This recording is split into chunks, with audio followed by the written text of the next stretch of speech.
Hey guys, today's read aloud is called A Rock is Lively. It's part of our author study that we're going to be working on this week by Diana Hutz Aston and Sylvia Long. So these two ladies work together to create this series of books that teach us about nature around us. We're going to read a book about rocks, a book about seeds, a book about butterflies, and one about, I think, birds' eggs. So one of the things that stands out the most to me as I read these books is the different fonts that they use. A font is like a style of writing. And the different illustrations that they use. A lot of their illustrations look very, very real. You're going to see lots of colors and textures throughout these books, so really be paying attention to that. So this book is called A Rock is Lively, and if you think about what that word lively means, remember last week in your daily reading ready, you had to do an exercise where you took a regular word and you had to add the suffix ly to it to see how it changed the meaning. So when you add that suffix ly, it means to do something in this way. So to be lively would mean to do something in a way that shows that you're full of life. So when you think of a rock, you probably don't think a rock is full of life. But you're actually going to learn a lot of surprising things about rocks in this book. Now, Rylan, you might not think that many of these things are surprising. If you guys haven't already, you need to go into our Facebook group and listen to Ryland's presentation about rocks that he did last week. He did a lot of research about them and then put it all into a PowerPoint and then presented it for us. So if you haven't already, definitely take a few minutes to go listen to his presentation. It's really, really good. So this says, A Rock is Lively. This is kind of your cover page. This is an azurite geode. Bear with me if I say a few of these words wrong in this book. There are a lot of hard words. This book was dedicated to Fox Carmody and to Thomas Lyman Carlyle, MD, my genius brother, who had the coolest rock collection when we were kids. And so all throughout the book, she's got these really cool illustrations, and all of them are labeled with what kind of rock they are. It says, A rock is lively. This is snowflake obsidian.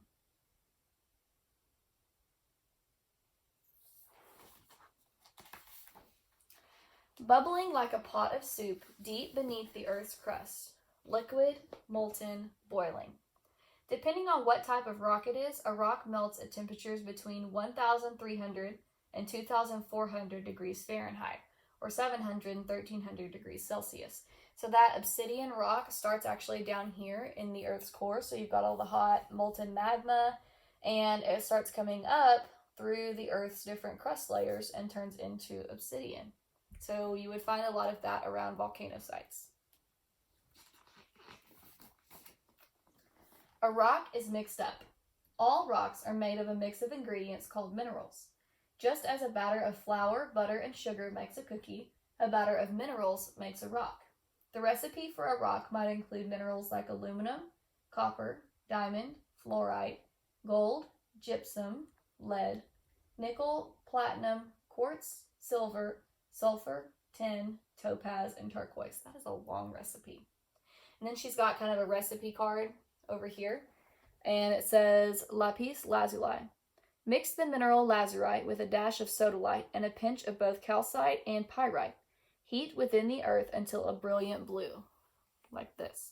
So you would take all of these different rock ingredients that she just listed, calcite, sodalite, pyrite, and lazurite, and the earth takes all those and heats them up and mixes them together.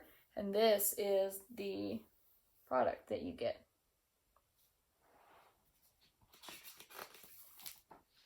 A rock is galactic. Outer space is a shower of rocky fireworks. So here you've got an asteroid, a meteoroid, and a comet. If you think back to when we watched The Magic School Bus goes into outer space, you saw all three of these things in that video. Meteoroids are rocks that range in size from a grain of sand to a basketball. They become meteors or shooting stars when they streak through Earth's atmosphere and vaporize. Sometimes pieces of the meteor aren't vaporized and land on Earth's surface. These are called meteorites. Comets are balls of rock and ice, sometimes called dirty snowballs, that are heated by the sun and soar through space, leaving glowing ribbons of dust behind them. Asteroids are gigantic chunks of rock and metal. They can weigh millions of tons. The largest known asteroid is 650 miles in diameter. It would take a person 352 hours, or nearly 15 days, to walk around it. And so, if you look at this, it really does look very realistic. I don't know about you, but I didn't really think of outer space when I thought of rocks. A rock is old. The oldest known rocks on Earth were formed billions of years before the sky turned from green to blue, before dinosaurs thundered across the Earth, before humans learned how to make fire. The oldest rocks ever found are nearly 4.5 billion years old. So here you have a meteorite fragment from Algeria, 4.4 billion years old. Greenstone from Canada, 4.28 billion years old. Zircon crystal from Australia, 4.1 billion years old. Louisian gneiss, Scotland, 3.3 billion years old. And granite from the United States, 2.5 billion years old. So the way that she illustrated this page was almost like you're looking at these rocks in a museum display.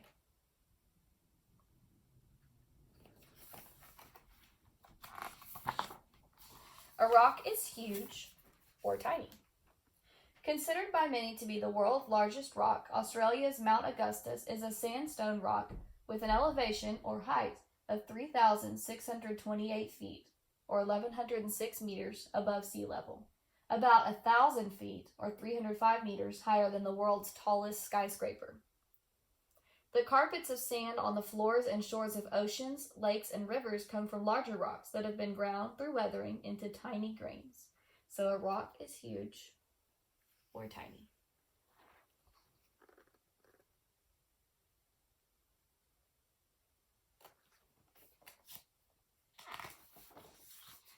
A rock is helpful.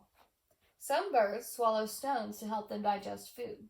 As the muscles in the gizzards of their stomachs move, food is chewed or crushed by rocks in the same way humans use teeth to break down food.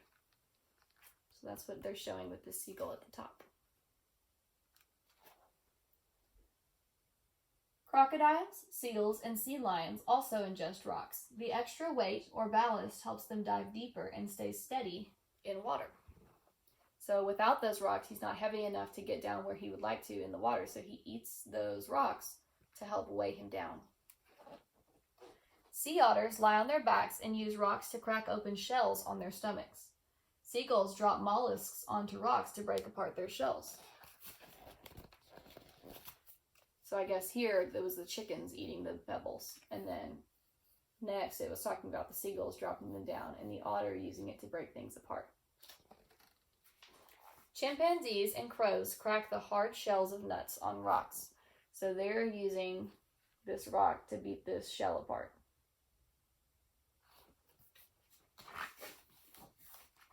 A rock is surprising. This is my favorite page in the whole book. Look how beautiful these illustrations are. And the cool thing is that these are all based on how they really look in real life. Some rocks need to be broken open to reveal their beauty. Geodes, round, hollow rocks found mostly in deserts or beds of volcanic ash, hide sparkly crystals. The crystals were once liquids, but trapped inside rock for thousands of years, they changed into jewels of many colors. Agates, too, with their colorful layers created by liquid deposits, are often found in volcanic rocks. So here we have an amethyst geode, Laguna agate, Idar Oberstein agate, blue lace agate, watermelon tourmaline, I'm sure you can guess why they call it that, malachite and azurite geode, septarian geode, azurite geode, and chrysanthemum rock. If you remember from that book, chrysanthemum is like a flower, so I'm sure you can guess why they call this and that as well. A rock is inventive. Long ago, humans chiseled rocks into sharp-edged weapons and tools. Flaky flint and obsidian rocks were chipped into arrowheads, spear points, axes, and hammers. Rough granite, sandstone, and lava rocks were shaped into mortars and pestles, used for grinding seeds, rice, nuts, chilies, and garlic into food. Today, humans use rocks to make cement, and bricks, paper and pencils, glass, and toothpaste. So we have a hammer from France here, an axe head from England, an arrowhead from the United States, a spear point from Africa, and a knife from the United States. At the bottom, it's showing you that mortar and pestle from Greece. So they would take the rock and grind it inside the bowl to help break that food down into smaller pieces. We have graphite, which is used in pencils, quartz, and limestone.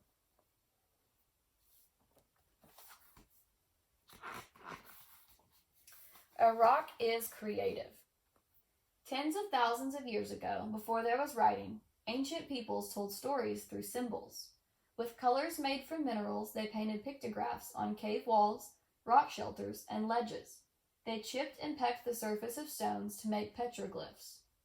And so this is a pictograph from Lascaux, France, from 12,000 to 17,000 years ago. And this is a petroglyph from the 9 Mile Canyon in Utah in America, and it's around 1,000 years old. And at the top, it's got several different types that they would use. We have chalk, limonite, hematite, limonite, different color, hematite again, different color, and manganese.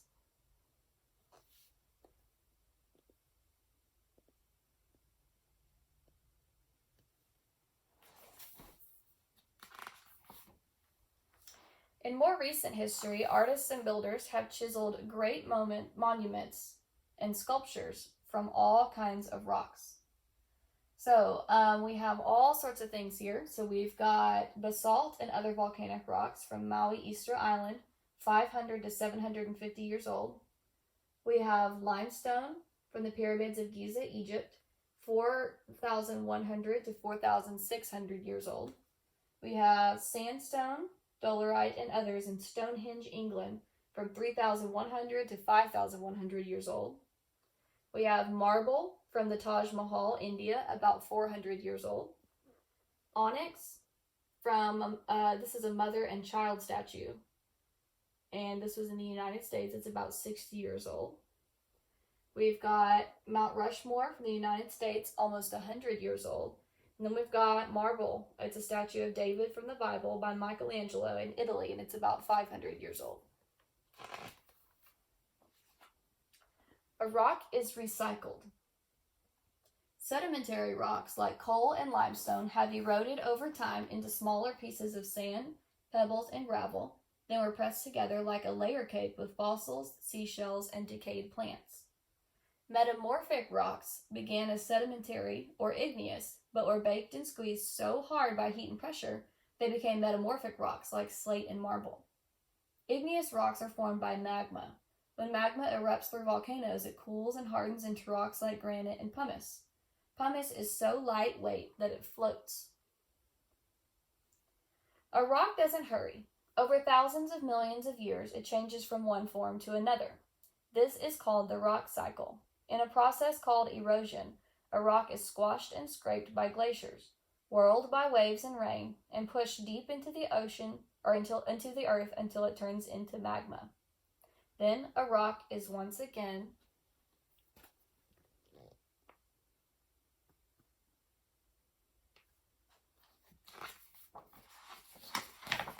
lively. So this would be once it's getting pushed out of the earth by all that magma and lava. And then if you think back to the beginning of the book, that's that obsidian rock. And that's the end. And at the end, it's got a bunch of really cool pictures of all these different kinds of rocks.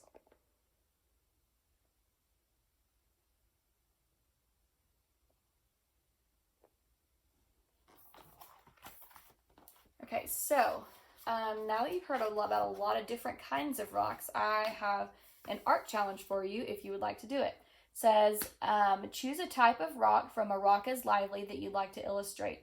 And then you can supply a caption for your illustration telling what kind of rock it is and why you chose it. And then you can post a picture of that in our Facebook group, or you can have mom or dad or grandma or whoever send me a picture and I'll post it in our group, however you want to do that. The way that I would recommend doing it, since you don't have access to a physical copy of this book, is to go through the video and just pause it on a spot where you like and pick a rock from that spot and go ahead and illustrate it on a piece of paper that way. So since you can't see it in person, just find a spot that you like, pause it, just keep it up on that screen, and you can illustrate that rock, and then write a caption about it, because if you remember, next to all of them, they have that little caption. And if you see one that you can't totally read from the book and you can't hear me saying it, then just ask or send a picture of that one and I'll figure out what rock that is for you. And then you remember, you're going to tell why you chose that rock. Why did you like it so much? So I hope you enjoyed that read aloud for today. Tomorrow we are going to be reading An Egg is Quiet. So I hope you guys are still awake, because Zoe has fallen asleep through this read aloud. All right, see you tomorrow.